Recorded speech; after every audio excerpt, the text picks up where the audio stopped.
बताते हैं कि बारात में दूल्हा, चमन में गुल, फूल में खुशबू, चराग में लौ, जिस्म में रूह, आँख में नूर, दिल में सुरूर, सीपी में मोती, नाव में लंगर की जो शान होती है, वही हैसियत शहर बनकर सूबे में ज़मीन लखनऊ की थी। किसको इल्म था कि जंगल में मंगल होगा। बकौल शायर, हर तनज़्ज़ुल को है एक रंग तरक्की दहर में, हर तनज़्ज़ुल को है एक रंग तरक्की दहर में, अब जहाँ गुलशन नज़र आता है आगे बेशा था। अहद नवाबी और शाही में शहर की क्या शान थी। यहाँ की गलियों में कितनी रौनक और बाज़ारों में चहल पहल होगी। आज़ादी के मतवाले और देसी हुकूमत के ख्वाहां कहाँ कहाँ रहते थे। साहिबान कमाल की लातादाद डेवड़ियाँ थीं। इस सच्ची कहानी के सुनने वाले तो बहुत हैं, मगर ज़िम्मेदारान तौर पर बयान कर देने वाला भी चाहिए, ताकि लोगों को सही सही तारीख़ पता चले और उसको सुनकर वो खूब खुश हो सके। सूबह अवध। लखनऊ अवध की राजधानी है और इस शहर के हालात पर कलम उठाने या बयान करने से पहले अच्छा होगा कि इस प्रांत पर भी कुछ लिख दिया जाए या बता दिया जाए। अवध में कोई नुक्तावार हरफ नहीं और अबजद की रूह से इसके अदद भी 10 और 6 यानी 16 होते हैं। उर्दू अदब में सुबह बनारस और शाम अवध की लफ्ज़ तारीकी में नहीं है और रोज़े रोशन की तरह चमकती है। उसकी बनावट में कौन कार फरमा है। सूबे का नाम अवध यूँ रखा गया कि अवधेश श्री रामचंद्र जी का नाम है और वह मालिक अवध थे। इस नुक्ते का पता सिवाय राम सहाय तमन्ना के कलम से मुझे कहीं और नहीं मिला, यानी इसका कोई रिकॉर्ड नहीं मिलता। और ये सूबा इस वक्त एक तरफ गोरखपुर से कन्नौज तक लंबान में 135 कोस और चढ़ान में कोहे शिमाल से इलाहाबाद तक 115 कोस था। इसका दूसरा नाम 71 परगना है और सूबा भर में 71 परगने थे। अहद अकबर में राजा टोडरमल ने 71 नगर नाम रखा। अब रहा अख्तर नगर, तो जिस तरह हिंदी में हड़ बहेड़ा आंवला को तिरफला कहते हैं और पढ़े लिखे लोगों ने इसका नाम इत्रिफल रखा, यही हाल 71 नगर को अख्तर नगर का लिबास पहनाने में हुआ। पहली तब्दीली के बाद वो वक्त आया कि 15 ज़ीक़ात 1130 हिजरी को जब सादात बारहा को कोशिश से रोशन अख्तर मोहम्मद शाह पिसर जहांदार शाह वल्द बहादुर शाह नज़रबंदी से छुटकारा पाकर 16 बरस की सिन में फतेहपुरी तख्त पर बैठे, इस वक्त अख्तर नगर के लफ्ज़ पर रोशनी पड़ी। आखिर में सुल्तान आलम हज़रत मोहम्मद वाजिद अली शाह मरहूम की अख्तर तखल्लुस ने फ़कत लखनऊ को अख्तर नगर बना दिया। शाही महलात और सुल्तानी बज़्म सुखन में कहीं कहीं इसका पता है। होशियार मरहूम की इंसाफ पसंदी थी कि अपने नाम को बाकी रखने की धुन में पहला नाम मिटने न दिया। शेख मोहम्मद बख्श शहीद नासिक की शागिर्द थे और मिर्ज़ा हैदर साहब रईस के मुसाहिबों में थे। इनका एक शेर है, हक़ है शहीद अपना मुक़द्दर अगर फिरे, हक़ है शहीद अपना मुक़द्दर अगर फिरे, अख्तर शिताब जानिबे अख्तर नगर फिरे।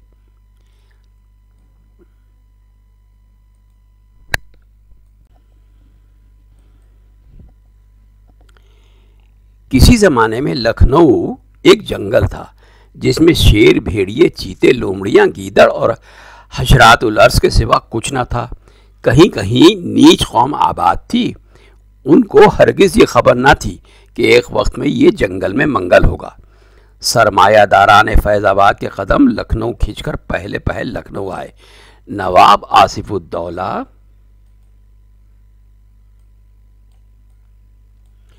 उधर शिकार के लिए आए और जज्बे कमाल में ज़मीन का इनके कदम चूमना मकनातीसी ताकत थी जिसने सोना, चांदी, ज़मुर्रद, पुखराज को समेटा और 1188वीं हिजरी में नवाब ने अपनी राजधानी बनाया। आबो हवा पसंद आई और जिस ज़मीन पर दिन को फ़कत सूरज की किरणें पड़ती थी और रात को अकेला चांद ठंडक पहुंचाता था, वहाँ हर तरफ इल्म व कमाल के आफताब रोशन हो गए।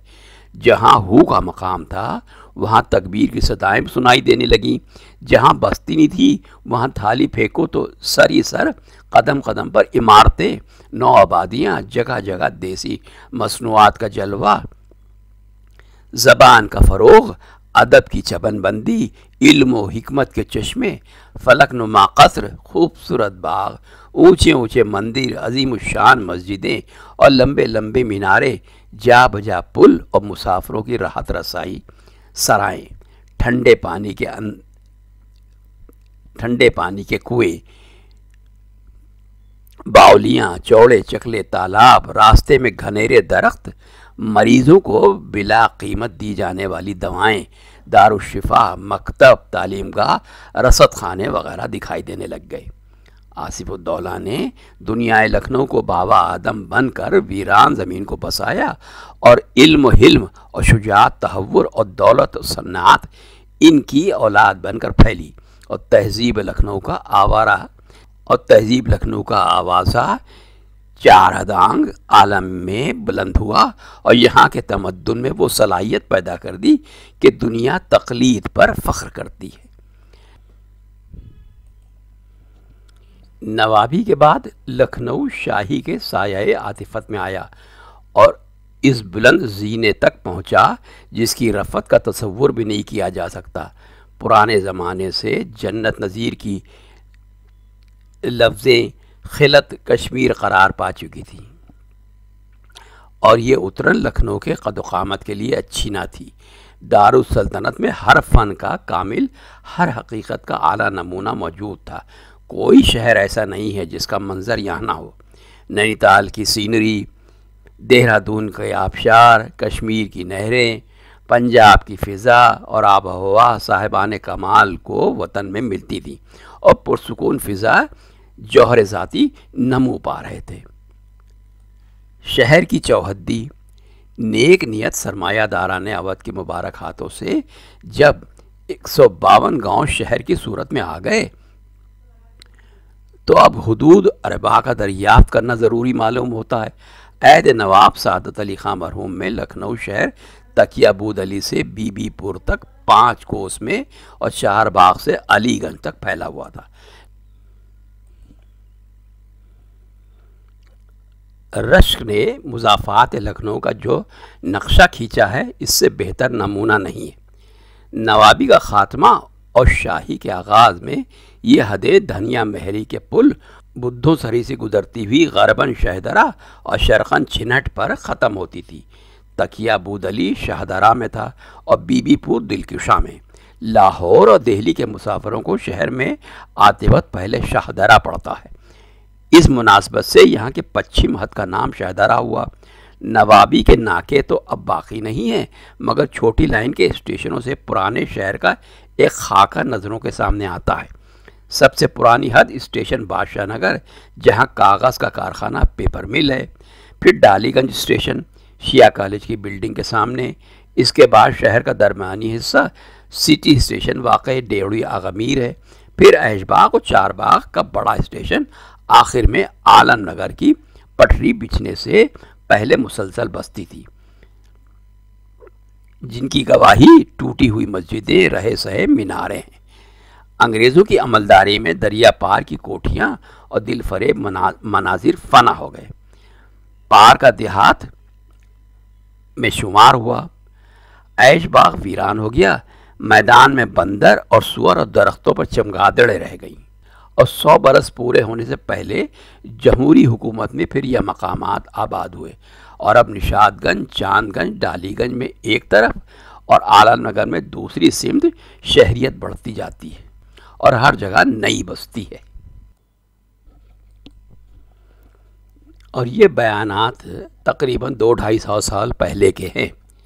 अब सुनिए अहद शाही का शहर और गोमती। अगली तमाम इमारतें जो पेरिस का नमूना थीं दरिया के इस तरफ थी। गोमती बीच का एक ख़त यानी एक बाउंड्री थी और दरमियानी दोनों किनारों पर फलकनुमा बिल्डिंगों का एक हसीन सिलसिला।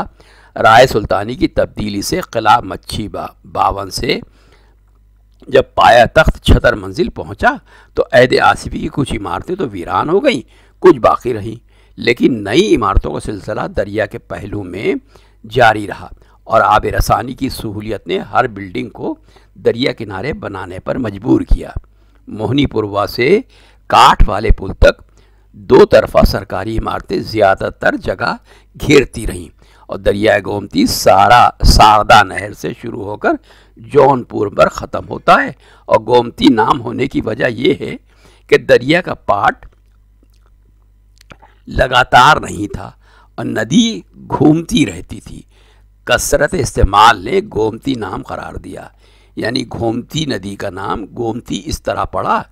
और हिंदुओं की आबादी यहाँ की पुरानी बस्ती थी और उनके अकायद में तड़के दरिया जाना, नहाना शेवाई ज़िंदगी था। इसलिए गऊ घाट, कुड़िया घाट, राजघाट, मोती महल का पुल, ये तमाम मकामात तीरथ थे जहाँ रोज़ाना मर्द औरत बच्चे खास कर चंद्र ग्रहण और सूरज ग्रहण पर गंगा के नहाने वाले दिन मर्द औरत की भीड़ होती थी। और पीतल की थालियों में फूल गेंदे के लेकर और फूल की लोटियों में पानी लेकर पलटना आम चलन था। बरसात के अलावा सारे दिनों में गोमती कभी कोई ख़तरा महसूस नहीं होती देती थी। घड़ियाल मगर यहाँ कभी नहीं देखे गए। कछुए इस कसरत से थे कि जिस वक्त कोई आमिल दरिया किनारे आटे की गोलियाँ फेंकने आ जाता, इस वक्त मछलियाँ दब दब कर सपरंदाख्ता होकर जगह छोड़ देती और आगे बढ़ते हुए फ़कत कुछ कछुए नज़र आते।